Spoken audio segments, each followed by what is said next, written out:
Jack and Hannah are newlyweds. They've just moved into their new home. Jack a reporter and Hannah, or Han, is a banker. They have saved for years for their dream home and are hoping for a new start for themselves. And they are looking forward to start a family soon. But this new house has a dark secret, one that will change their lives and, of course, the lives of all those involved. Let's hear from Jack and Han. Han and I have been married for 8 months now, and we are about to enter our new home. It's a beautiful 2-story place with a massive backyard and garden. We're both full of excitement. The new house, the neighborhood, the environment are all just wonderful and new to us. We first met Mr. Smith, our new neighbor who came to greet us, along with several others, Mr. and Mrs. Jones, Mr. and Mrs. Vanis, Tony and Frank and Mrs. Tate. They all seemed to be very nice and welcoming. They brought food and other welcome gifts for us newcomers. After the welcoming, we decided to relax and unpack later, sometime very late at night. I heard strange sounds in the living room, so I went to see what it was. As I got to the living room, I saw a strange shadow moving around. It looked like a woman. At first, I thought it was Han. Then I remembered she was asleep upstairs. I put the lights on to see who it was. Then suddenly, the shadow figure vanished. I was shocked. I thought I was seeing things. My mind was playing tricks on me. That's what I told myself. The person looked like a woman, but I was not sure, so I put the lights off and went back to bed.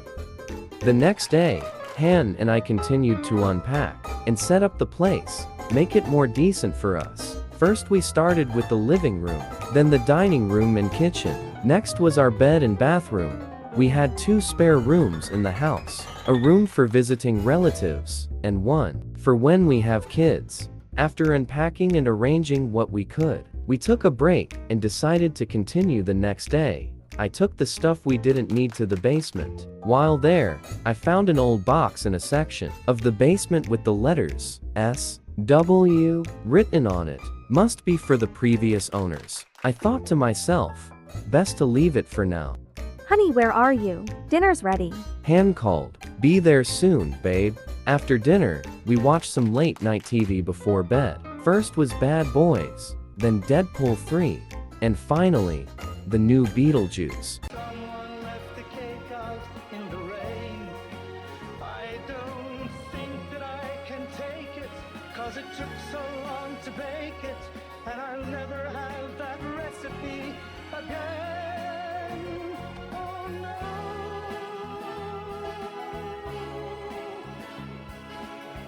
After watching the movies, Han stayed for a little longer, but I went to bed to get ready for work the next day. But sometime later, I woke up after hearing Han scream. I just ran out, right to the living room to see her shaking. Whatever she saw, it really scared her. I asked her, babe, what happened? I don't know. I was finishing some work. I fell asleep. Then I saw a man and a woman arguing. It got really heated. They actually fought. In this very room, I could feel her fear, her pain. The guy was hurting her. Then I woke up. It was just a dream, very bad one. You're safe now, and nobody is here. But it felt so real, like it happened. It happens sometimes, but it was just a dream. And looks like no more late-night films for you. Very funny. The next day I was off to work, but before that I met Mrs. Hopman, a middle-aged lady and the neighborhood gossiper. She was talking to another gossiper about someone, and when she saw me, she said, Hello, Jack, how are you? I'm good, thanks. And you? Honestly, not good. Why? What happened? Just wanted to let you know that a troublemaker has moved to the neighborhood. So watch your things. Oh, what kind of troublemaker? One of those people from the ghetto hood. I called the police, but they said they belong here. Can you believe it? Back in the day, they keep them in their place, in the ghetto where they belong. This woman needs to get a grip. She was the talk of the party a few days ago. They told us to avoid her and her friends. She's a menace. No wonder her husband left her for a younger model. Emotional damage. But to my surprise, the ghetto guy she was talking about, was my old college pal, Marcus Brown. We haven't seen each other in years. I was late for work, but I invited him over for dinner to catch up and reminisce on old times. He loved it, but the look of shock and disappointment on Mrs. Hopman's face made my day. On the night of the dinner, Mark, a federal agent, and his wife Joy, a programmer, came over. Both her and Han got along well. The dinner was great. We talked about the old days, what we do now, and so on for hours. After dinner, I showed them around the house and what I plan for the basement, the future man cave, and Han's upstairs space for whatever she wants. Mark was happy for us, but what he told me next about the house was completely chilling. Dude, I'm glad this house is being used for something better now. At least something good came out of it. What do you mean? This house has a sad past, don't you know? My old babysitter used to stay here until she vanished. It's really sad what happened after. Nobody told you, not even the nosy Mrs. H. No, nobody. So what exactly happened? Nobody knows, she just vanished. Her parents said she went to work like always, but never came back. They did everything to find her. No luck. Then her dad got sick, then passed. Later people started blaming them for her missing, saying it's their fault, and why did she go out late? Same oh. So her mother moved away. Wow, that's sad. What was the missing girl's name? Wells, Sarah Wells. She was 19 when she vanished. Cops didn't take it seriously. Maybe they didn't look. Called it a runaway or whatever, but I'm still looking. Her family needs closure and answers. That's why I'm a Fed. Wow, I hope we find out what happened. After that sad story, we continued the rest of the night, just being happy and drinking and playing games. Late at night, I had a bad dream. A young girl was happy with her family one time. Then she was attacked by someone. She did her best to fight, but she lost. I could feel her pain, like I was there. Then I woke up. This time, it felt real. It was like the one Han had. Thankfully, I saw the victim's face, but not the attacker. I quickly doodled it on a paper and sent it to a friend for info. The next day, I got the result. The victim was Sarah Wells. The missing girl shared this with Han and she confirmed. That's the girl she saw in her dream. We both came to the conclusion that her spirit was trying to say something to us both. Normally, I don't believe in ghosts, but it made sense. We didn't know what to do. All we could do was wait and see what will happen.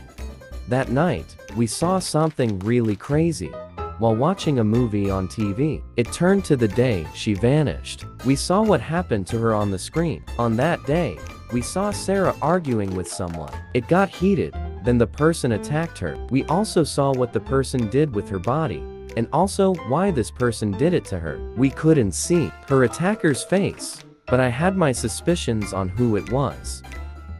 The next day I called Mark over. I told him what I could. I left the part out about the ghost sending us messages.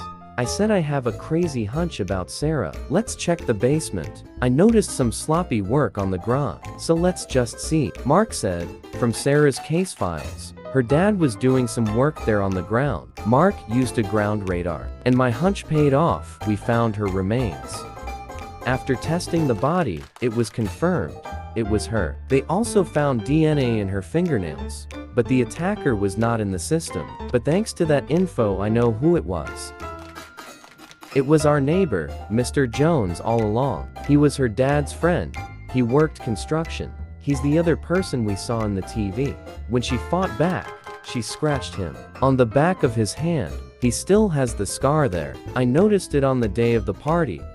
When confronted, he was lost for words. He had a crush on her, but she didn't like him. One day when she came back from work, he made moves on her. She fought back but lost. She fell to the ground and hit her head very hard. He took her body, wrapped her in a bag, and buried her with cement and left. That's what happened. A creepy guy took a young girl's life for no reason, but in the end, justice was done. After that incident, we didn't have any more dreams about Sarah. Mark was happy to give his favorite babysitter's family the answers needed, and the box I found in the basement. Mark gave it to her family, so all is well. Thanks for staying for this Halloween special. We hope you enjoyed this story, and don't forget to click the like, share and subscribe button for more. See you soon.